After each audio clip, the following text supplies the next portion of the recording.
বিয়ের আনন্দের রেশ কাটতে না কাটতেই বরের মৃত্যু। কুষ্টিয়ার দৌলতপুরে বাসর রাতেই বিদ্যুৎস্পৃষ্ট হন আনাস। ২০ আগস্ট বিকেলে কনেকে নিয়ে বাড়িতে আসে বরপক্ষ। শুক্রবার হওয়ার কথা ছিল বৌভাত, কিন্তু তার আগেই ঘটে গেল এই বিপর্যয়। দৌলতপুরের গাছের দিয়ার গ্রামের ইউসুফ মোল্লার ছেলে আনাস প্রায় ২ মাস আগে ফিলিপসনগর ইউনিয়নের বাহেরমাদির সাইরা খাতুনের সঙ্গে তার বিয়ে হয়। বৃহস্পতিবার বিকেলে আনুষ্ঠানিকভাবে তাকে ঘরে তোলেন আনাস। দোয়া করো আমার বৌমা ছেলে আমার সব ভালো, হাসিতে খুশিতে ঘুরে বেড়াচ্ছে। আর সেই ছেলে উঠলো না কেন, 5 মিনিটের ভিতর মরে গেল। এটা কথা হইলো? আমার মানতে কষ্ট হয়, ভাবতে কষ্ট হয়। কারেন্টে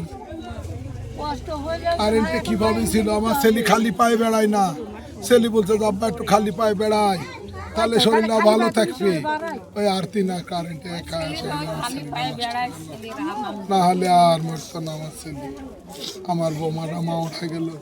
আমার পাগলিক কিভাবে বুঝ দিব? আমার মেয়ে কিভাবে বুঝ দিব? তোমারে কিভাবে বুঝ দিব? আর সাইজিমা পাগল লাগিছে, সবাই পাগল। কাক আমি কি বুঝ দিব? কার সান্ত্বনা দেওয়ার মতন আমার ক্ষমতা নাই। রাতে নাচ গানের অনুষ্ঠান চলাকালীন প্যান্ডেলের একটি স্ট্যান্ড ফ্যান বন্ধ হয়ে যায়। সেটি নিজের হাতেই ঠিক করে চালানোর চেষ্টা করছিলেন আনাস। কালকে বিয়ে হয়েছে, এখানে সবাই নাচ গান করছিল, আর ফ্যানে কারেন্ট হয়ে গেছিল, আর ওই কারেন্টে ধরে একটা সাথে হসপিটালে নিয়ে যাওয়ার পর মৃত অবস্থা।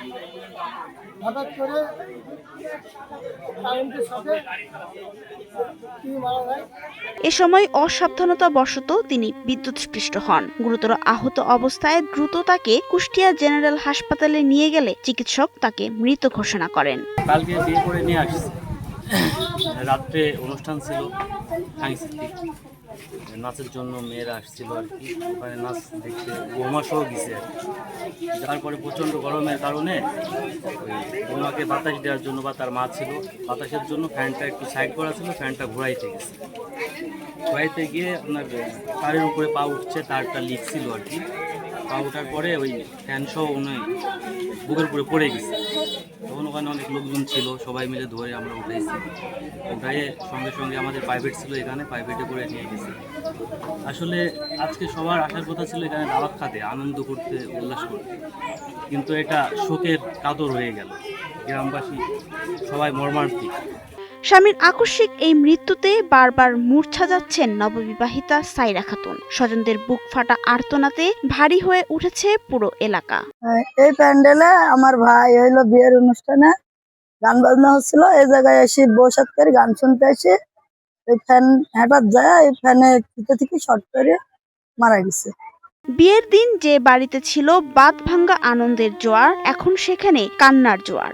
নতুন জীবনের সোনালী স্বপ্ন দেখার আগেই মর্মান্তিক এক দুর্ঘটনায় প্রাণ হারান আনাস। পুরো দৌলতপুর জুড়ে এখন কেবলই কান্নার রোল।